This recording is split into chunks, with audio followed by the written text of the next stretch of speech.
अनंत चतुर्दशी की व्रत कथा। इस कथा को पढ़ने और सुनने से होती है लक्ष्मी की प्राप्ति। अनंत चतुर्दशी के व्रत का शास्त्रों में बहुत ही खास महत्व बताया गया है।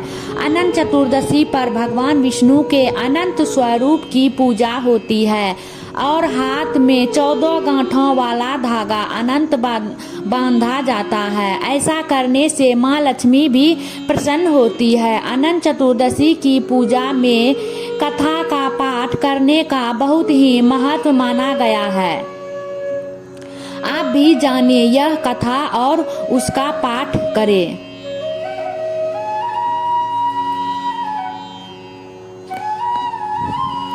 अनंत चतुर्दशी की कथा। एक बार महाराजा युधिष्ठिर ने सूर्य यज्ञ किया और यज्ञ मंडप का निर्माण बहुत ही सुंदर और अद्भुत रूप से किया गया। उस मंडप में जल की जगह स्थल की जगह जल की भांति होती थी।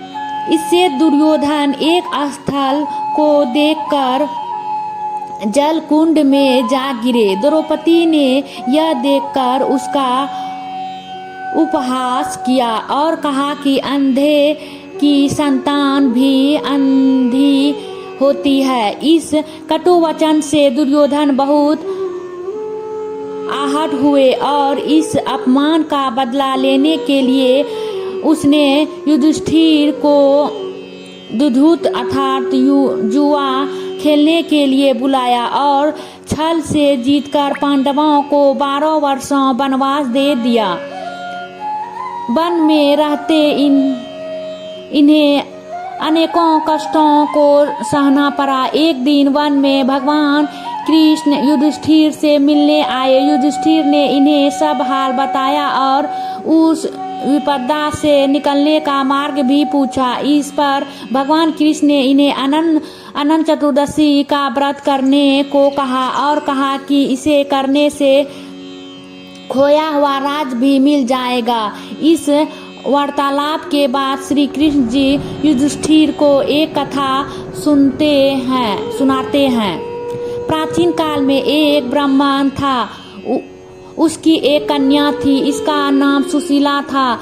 जब कन्या बड़ी हुई तो ब्राह्मण ने उसका विवाह कौंडिन्य ऋषि से कर दिया। विवाह पश्चात कौंडिन्य ऋषि अपने आश्रम की ओर चल दिए। रास्ते में रात हो गई जिससे वह नदी के किनारे आराम करने लगे। सुशीला ने पूछने पर इन्होंने अनंत व्रत का महत्व बता दिया। सुशीला ने वही व्रत का अनुष्ठान कर 14 गांठों वाला डोर अपने हाथ में बांध लिया। फिर वह पति के पास आ गई। कौंडिन्य ऋषि ने सुशीला के हाथ में बांधे डोरे के बारे में पूछा तो सुशीला ने सारी बात बता दी। कौंडिन्य ऋषि सुशीला की बात से अप्रसन्न हो गए। इसके हाथ में बांधे डोरे को भी आग में जला दिया। इससे अनंत भगवान का अपमान हुआ, जिसके परिणाम स्वरूप कौंडिन्य ऋषि की सारी संपत्ति नष्ट हो गई। सुशीला ने उसका कारण डोर का आग में जलाना बताया।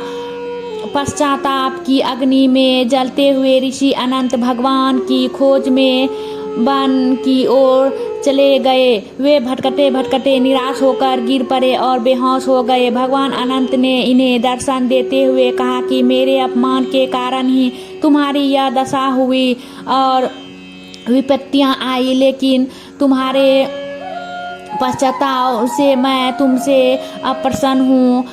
अपने आश्रम में जाओ और 14 वर्षों तक विधि विधान से मेरा यह व्रत करो, जिससे तुम्हारे सारे कष्ट दूर हो जाएंगे। कौंडिन्य ऋषि ने वैसा ही किया और उनके सभी कष्ट दूर हो गए और इन्हें मोक्ष की प्राप्ति भी हुई। श्री कृष्ण की आज्ञा से युधिष्ठिर ने भी अनंत भगवान का व्रत किया, जिससे पांडवों को महाभारत के युद्ध में जीत मिली। हेलो दोस्तों, ऐसे ही जानकारी के लिए मेरा चैनल को सब्सक्राइब और लाइक करना ना भूले। Thank you for watching.